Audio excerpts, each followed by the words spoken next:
Spring ball officially gets underway for the University of Utah today. And today we're talking about the players that we're most excited to see up on the hill on today's Locked On Utes. You are Locked On Utes, your daily podcast on the Utah Utes. Part of the Locked On Podcast Network. Your team every day.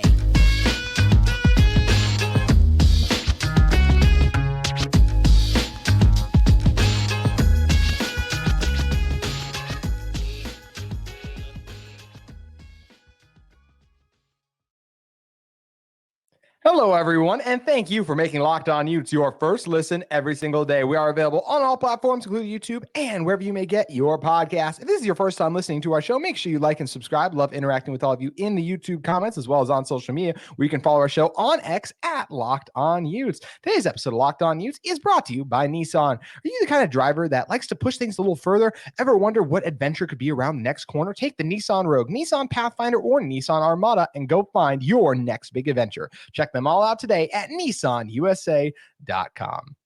My name is JT Wistrcill, former intern inside the University of Utah Athletic Department. Excited to be joined on today's episode of Locked On Utes by Porter Larsen of ESPN 700. And Porter, spring ball is finally back, and we're going to get to see some new faces, some old faces, and even some really young faces with some of the freshmen coming up to Utah. So there's lots of incoming and just exciting players to dive into for this Utah team. And what we're going to do today is we're going to draft the ones that we're just most excited to see up there for Utah. As I said, everyone's on the table. I'm going to get our draft underway, and I'm going to take Dorian Singer. I think there's a lot of excitement around this guy. I know it wasn't the most amazing year at USC. Nothing about USC last year was really amazing overall, though, honestly. If I look at back what he did with Arizona and everything, I still think he's an electric playmaker. I think he's exactly what this offense was missing with the departure of Devon Vele, and I'm really excited to see his connection that he has with Cam Rising. I think they're going to be electric together, and I don't know if he'll get 1,000 yards. That seems like it's too much to me, and even not even trying to jump too far ahead to fall camp, but I just think he's going to turn heads in spring balls and be like,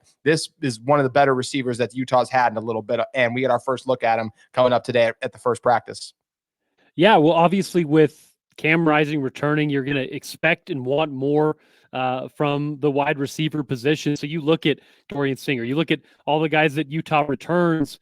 That's one that I'm excited for as well. I don't know if I can narrow it down to just one guy in that room, but seeing how that unit works with Cam Rising, and of course how much we actually see Cam Rising is up for question as well. But that's a good selection just because of how important and vital that's going to be in 2024. I'll give you another pass catcher transferring from Southern California, and this isn't a hot take. Everyone's really excited about Carson Ryan, obviously a hometown kid out of Orem High School.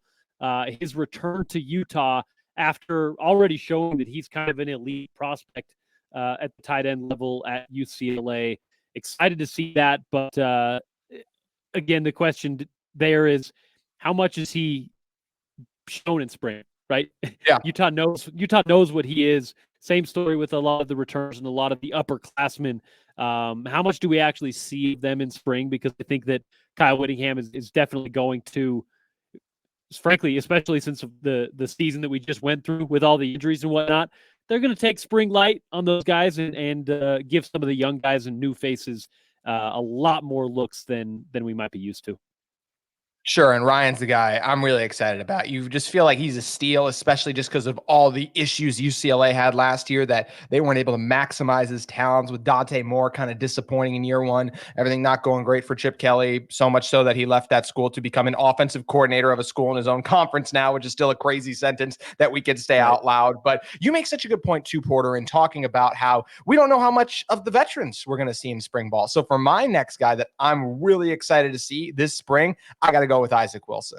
Whenever Utah just landed this guy, you're like, just the star potential is off the charts, the arm talent, all the different things he can do that made him such a sought after quarterback prospect. And this will be the first time we see him up at Utah, going through practices and all those things like that. And he has the potential to be special. That's where, for me, him coming up to Utah is the start of something special. Therefore, I'm really excited to see what he looks like in these spring opportunities we're going to get. And JT, it's not just seeing him in the spring, seeing him, in ways that you can project to the future. Cam Rising hasn't played a full season at Utah, right? And that's not an indictment on Cam. It's a hard sport. He takes a bunch of hits. It's a physical game that, you're going to miss time with. But we saw it last year. Utah needs a backup quarterback in place, ready to go, that they're comfortable with. It, was a roller coaster a little bit with some of the guys that were under center for Utah last year. So I think them shoring up that position, not only at 2, but at 3, right? You got to go more than 1 deep when you're looking at that, as we learned with Luke Batari starting on senior day for Utah last year. The way that Isaac Wilson performs is, yes, hopefully a look towards the future and what you may have a couple years down the road, but it's also a look at a guy who's probably going to get, I don't know, at least some reps in 2024, right? You really hope that Cam Rising plays a full season, but at some point during the year, right, 12, 10 games into the year, Cam's gonna, maybe have a little sprain or a little ding on the shoulder or a little stinger. He's gonna have to come out for a drive or a couple series. That's gonna happen. I almost promise you that'll happen 1 or 2 times during the year, whether it's long term or not. And those guys are gonna be, need to be ready day one. And you don't have Nate Johnson, you don't have Bryson Barnes, you don't have the guys that you had in the locker room last year. So we'll be eyeing that intently, and I think we're going to get a big view of it in spring because we probably won't see a whole lot of Cam Rising. Yeah, no, you're absolutely right. And as we mentioned, just with Wilson, he's got it. I mean, seriously, I just think there's so much potential with him to be exceptional with all the things he did at Corner Canyon High School. And there was a reason that he was a 4-star guy. So great opportunity for him to get all those reps in there. But I'm curious for you, Porter, who's another guy that you're really excited to check out when you're heading up to Utah spring ball here shortly? I'll flip over to the defensive side just because this is a guy that we have seen limited action from the last few years. And of course he was on an LDS mission for 2 of those years. It's Nate Ritchie. Obviously we know what we know what Nate can do because we've seen him as a all Pac-12-ish performer when he came here his first year with Utah. Then of course goes on the mission, comes back last year and is more of the utility backup for Cole Bishop, for Sione Vaki. And I was actually wondering, JT, if he was going to remain a safety, right? And now that the departure of Cole Bishop, of Sione Vaki into the NFL draft is official, I see him filling into that role, being the next Cole Bishop, if you will, in the Utah defensive backfield. And I'm really curious to see his growth a year out off of the mission, now that he's back in the fold and back in the college football routine and schedule and life. I'm excited to see what Nate Ritchie can do this spring. And I think that he is going to, be a face in that defensive backfield room that allows Utah to, once again, JT, put guys into the NFL and still find a way to have guys in that defensive back room that are ready to go and potentially NFL prospects of their own, just a year removed from of course those 2 guys leaving to the pros. Yeah, the defensive back talent that Utah's churned out has been so impressive. And, I even remember thinking back to when Sione Vaki and Cole Bishop, to your point, departed before the bowl game. And you're like, man, how's the safety spot going to do? And Utah gave up 14 points. In a college football game, you're only giving up 14 points. Like, that is extremely impressive what that Utah defense did against Northwestern. And Jonathan Hall and Nate Ritchie both looked terrific. And Ritchie was a guy who we could see last year, like him just even working himself back into not just playing shape, but just even the feel out there, right? Like anticipating all that stuff from not being on the field and getting those valuable game reps. That's something we see, and he's gotten a lot of now. Going back to 2020, he's had a lot of time up at Utah too, even though he did leave his mission, because a lot of those newer guys are still coming in through transfer portals, like a Gilman coming over from Stanford. So all of that stuff has to be factored into, and Ritchie's a guy that I'm ready to see rock and roll up at Utah, very much so too. But there are so many other guys that we still need to dive into in this discussion that we're going to do in one moment. But first, I want to talk to you all about one of the sponsors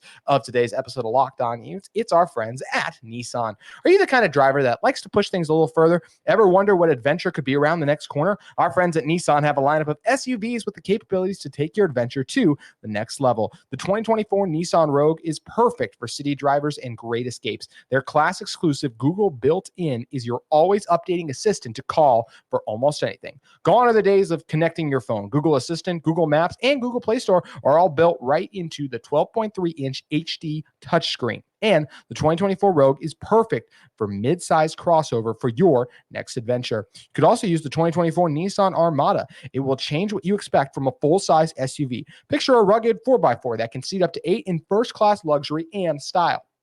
Go bigger and explore further in the 2024 Armada.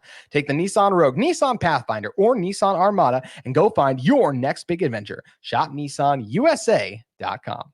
Also want to talk to you all about another sponsor of our episode of Locked On Utes today, our friends at UCCU. Here's some exciting news. UCCU has just elevated their checking accounts by enhancing them with more benefits, more savings, and more online protections than ever before. A lot more. Paired with the most advanced and comprehensive mobile banking tools, Elevated Checking is a must-have financial product packed with lifestyle security and financial benefits. The lifestyle benefits alone include cell phone protection, roadside assistance, telehealth with 24/7 access to licensed health professionals with zero copay and exclusive savings on travel, shopping, and dining. And Elevated Checking is free when you do any one of the following. Use your debit or credit card 15 times or more a month, or make a monthly direct deposit of $500 or more, or maintain an average daily balance of $1,500. Otherwise, UCCU Elevated Checking is only $6 a month. Visit UCCU.com to open an Elevated Checking account online, or stop by any branch to open an account. UCCU. Love where you bank. Porter, continuing with our draft. For me, I've gone with a transfer coming in. I've gone with a freshman coming in. I'm going to go with a guy who's been on Utah and really burst onto the scene last year. I think this guy, I'd be interested if you could correct me if there's another that comes to mind, surprised me more than anyone else for what I had projected him to do before this season. And the next guy is Keanu Tanuvasa. That's a guy who just at the defensive tackle spot, I was blown away by, because I looked at that where I'm like, Aliki Vaimahi and Samote Pepa, and obviously when you Junior Tufuna was going to be the other starters, but I figured those guys would, and even a Fotu. I'm like, there's no reps for Atanu Vasa, and he comes in and is the starter, and wasn't just, and even though guys like Pepa and Vaimahi, battled injuries or different things like that, like Tanu Vasa was incredible out there, and that was just his first year bursting on the scene, another offseason for him where he's getting stronger, refining all just his technique and everything there, and there's some questions about the Utah offensive line because of some new pieces in there. I can see him wrecking several spring practices in the spring game itself. He's not going to be able to get any sacks, of course, because they're not going to have him hitting the quarterbacks too much, but I think he's going to be blowing up the run game a lot because I think this guy is a tremendous talent that Utah has along their defensive line. Yeah, and you mentioned, right, some of the injuries that Utah dealt with last year, and at the beginning of the year specifically, it was Junior Tafuna and Samodi Pepa. They were dealing with some injuries. That gave the window for Keanu Tanuwasa to, come in there and, as you mentioned, kind of play the wrecking ball. And he was so good, JT, that over the course of last season, I think that even without those injuries, he was so good that he would have worked himself into the rotation. And like you, I'm really excited to see how that plays out. Now, you don't get a great glimpse at defensive linemen. You don't get a great idea of what's going on in the trenches in spring. It's because of the physicality, right? But we can see the rotations. We can see which guys are getting reps and how many reps they're getting. I'm really curious to see how Utah divvies up the defensive tackle room, because you mentioned it there. Junior Tafuna, Aliki Vaimahi, Samodi Pepa, David Fotu, Keanu Tanuwasa. I'm not even done yet. That's a whole hand of 5 players at the defensive tackle spot that Kyle Whittingham's going to be able to rotate through. And there's a few more of them, including a couple of recruits that Utah's really excited about as well. So how the hell they're able to separate those reps between 6, 7, 8 guys at the defensive tackle spot that, I think are at least realistic. Big 12. We're going to have to get used to it. We're not talking Pac-12 anymore. Or I kid you not, the show yesterday, Ryan McDonald made the exact same mistake, and I've done it myself several times too. This is just something that all of us in Utah are going to have to get used to saying now. Big 12 contributors on the defensive tackle spot. Utah's got a whole handful of them. I'm excited to see how that plays out. You mentioned on the other side some questions with the offensive line. That is certain. Excited to see some of the young guys and the new faces they have in that room. But the next guy I'm going to select is going to be relying on that offensive line quite a bit. He's Anthony Woods, another transfer, running back out of Idaho, kid out of Southern California as well. You go back to his career at Idaho, more than 2,000 yards over the course of a season and a half, really, due to some injury stuff that he played. 2,000 yards, 19 touchdowns, almost 6 yards per carry. Of course, at a lower level, but he's got the kind of explosiveness, the kind of change of pace that he can add a dynamic to this Utah offense. They need, right? They've got a Mekhi Bernard, who's that versatile, out of the backfield kind of guy. Jalen Glover, who's more of the power back. They need I don't know what a scat back, a small, return style kind of guy that, if you remember, not in the pass game, but in the run game, how Utah used Jalen Dixon, how they sometimes use Britton Covey, right? Some of those type of plays you're going to see with Anthony Woods, and I think that he's going to, excuse me, even though there's going to be a lot of competition for carries between Bernard and Glover and others, you're going to see Anthony Woods contributing in those kind of ways, right? The fly sweeps or catching the ball and working on the screen game. I'm excited for that because he's a player that I think Andy Ludwig has a lot of ideas for and can use him in a bunch of different creative ways. I can't wait to see, especially in fast forward to fall camp, like how the carries are divvied up or just the different amounts of times, like who's the guy in the backfield, regardless of it's a run or a pass. So many fascinating layers still to dive into for that discussion too. And, there's a lot of guys on my list. I want to do some honorable mentions that just missed out for me, for guys that I'm excited to see, because I am excited to see, but just that we were only so much time in this episode, so we could only dive into 3 really deep. We mentioned offensive line already. Spencer Fano is one I'm really excited about.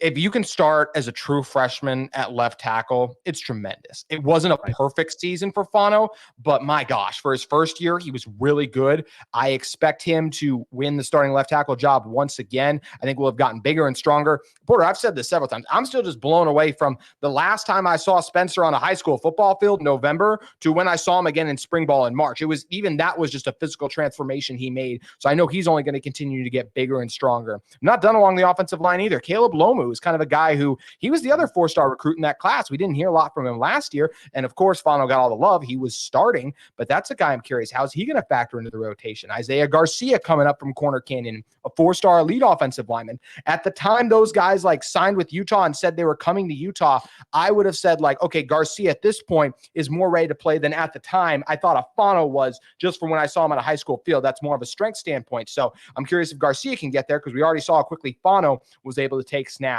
And run through the other guys quickly. Connor O'Toole, we saw what a great pass rusher he was. Lions coming over from Washington, former 4-star, tons of potential. Jonathan Hall, Smith Snowden, CJ Blocker, a couple of defensive backs that have a chance to factor into things. And the final guy was Anthony Woods, who you already discussed. But Porter, for you, who are some of the other guys that you are looking forward to seeing up on the hill this spring? Well, I like that you brought up the new faces on the offensive line, because that's something they will have to figure out, right? You're replacing Keaton Bills, Tata Alumea. You've got to kind of rework not only the offensive line, but Keaton was a guy who could play multiple different positions, right? There's a lot more to that meets the eye that you're going to have to replace there. So I like that you brought that up. I'm going to go. Teo Johnson's one that I'm really excited for, just because, we saw him last year, mostly in that nickel role. And I'm curious what Utah does in that defensive backfield, whether it's Smith Snowden there, whether it's Teo Johnson, how they figure out who is their outside corner, right? Maybe their star corner, if they have a guy that is that island, right? Jalen Clark Phillips. Do they have that guy? Is it a Zemiah Vaughn who can return and maybe be that type of player? Not necessarily one single guy, but I'm really zeroing in on the cornerback dynamic. Of course, defensive backfield as a whole, but who is at the nickel? Who is at the outside corner? And how do those dynamics kind of work together? It's going to be a fun dynamic to watch play out, and especially the secondary and offensive line. Those are the two biggest just questions for me, kind of in terms of who's still going to be starting there. I have a ton of faith in both coaches to figure that out, but because we don't know the exact personnel yet, versus I know who the front seven is pretty much going to be. Is there maybe a defensive end that will surprise me filling in for Jonah Ellis, just like a Tanu Vasa did at the D tackle spot last year? Sure. But there's a lot more questions on the offensive line and in the secondary. So a lot of interesting things that Utah still has to figure out. And I'm fascinated to see how they figured out with spring ball getting underway. What's up, Porter?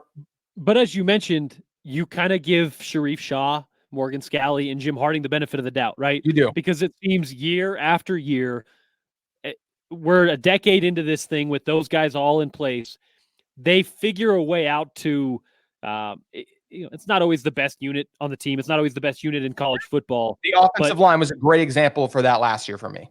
Right. It starts slow. It maybe it takes some time to start percolating, but especially with Jim Harding's offensive lines, man, it seems like by the end of the year, Utah's running the ball for 200 plus yards a game, and the offensive line is churning. And you almost give them the benefit of the doubt that they're going to figure that out. However, again, moving to the Big 12, we kind of have to look at that maybe a little differently, just because you're dealing with different opponents. You're dealing with different game plans that you're going to have to go into, and that'll be fun to watch as well.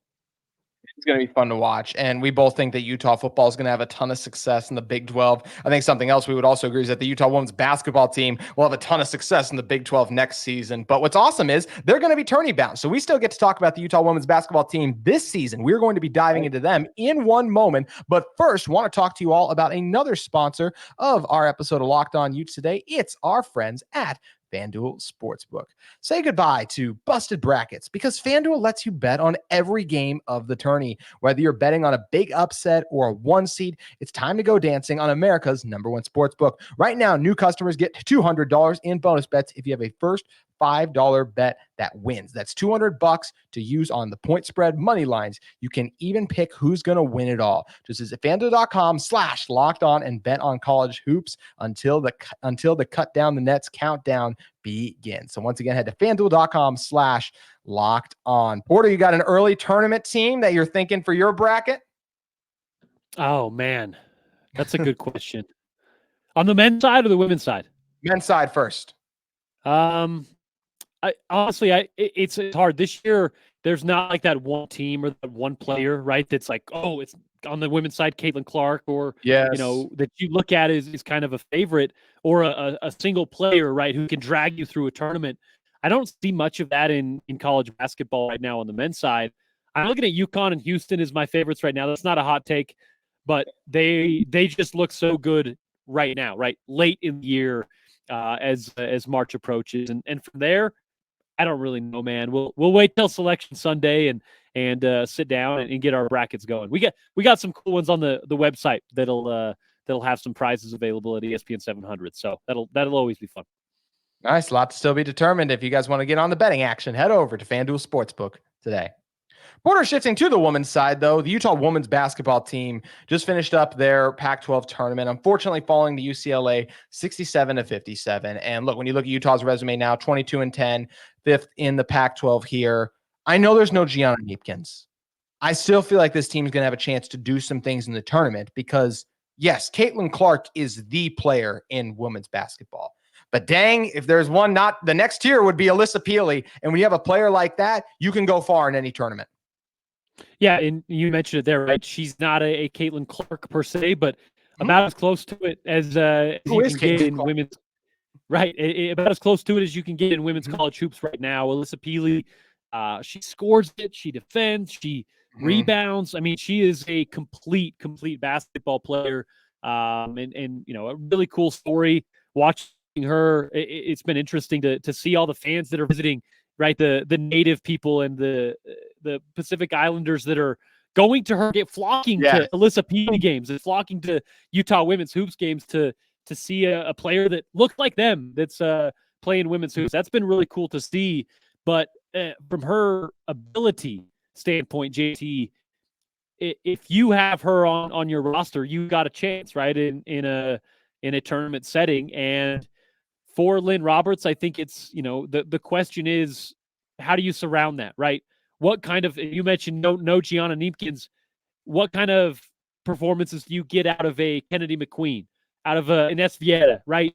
Those are the types of players that are going to have to be really, really good because we do know what we're going to get out of Alyssa Peely. And I think that Lynn is pretty confident in what she's going to get out of the players that are going to be stepping up and into that void that Gianna Neepkins leaves. But again, that is a big hole for Utah. One of their leaders and one of the best guards in Pac-12 basketball. That's, I think, the X factor for Utah women's hoops is how do they deal with that? And now they've done a good job of it so far this year, but there have also been times where you're like, oh, they could really use Gianna tonight, right? Shots just not falling. They're struggling to initiate. Some turnovers become an issue, or maybe they're playing a little bit too quickly. That's when Gianna Niemkens is very much missed. But I do know this is a team that's playing good basketball, not to finish the year as much as they'd like. But it's been another good season, not quite as magical as you saw last year. But I think this is a team that has an opportunity to make a run in the tournament. Again, it does have to do with that X factor and filling in with the loss of Gianna. It does. And, Utah wants to be a top 4 seed because if you are, you get to host. And according to ESPN's bracket projection, they actually end up in the same kind of area as South Carolina. So that's not great. But Porter, right. I want you to take a wild guess right now, as of ESPN's projections for the women's basketball field, who Utah would currently be playing at, and think about why I'm pointing it at you specifically. Ooh. Well, you're saying that because I think that with how it lines up, they may be headed out to the east, and they might even match up with a Hokie squad. Yes, they would, according to ESPN. Based on some of the latest bracketology, and that's a good matchup. Of course, Virginia Tech they made an Elite Eight Final Four run actually last year, so a team that, like Utah, is actually dealing with a bunch of injuries as well. But that would be a really fun matchup, JT. Not only just for me being a fan of both of these schools, but just the style of play. They'd get up and down the floor, and I think you'd be expecting a bunch of points if those two teams went to battle. I feel like that's the expectation we should all have as well. It's going to be super fun to watch it play out. Porter, there's a lot going on in the state of Utah as it relates to sports right now. If people want more sports talk, where should they head over to? Yeah, man, whether it's Utah football in the spring, right? We're dealing with the offseason. A bunch of guys that just signed their NFL contracts, a bunch of guys that are still free agents in the NFL. We're talking Jazz, RSL, really whatever it is. It's at ESPN at 700. Of course, I am on in the afternoon with Spence from 2 to 6. And then all of our stuff gets podcasted at ESPN700sports.com and wherever you happen to stream. Make sure you guys give him a follow as well at @Lars_ESPN. Porter, thank you for joining us. Thanks, JT. That's going to do it for today's Locked On Utes. We'll be back with you tomorrow talking about our takeaways from the first day of spring ball. We'll see you then.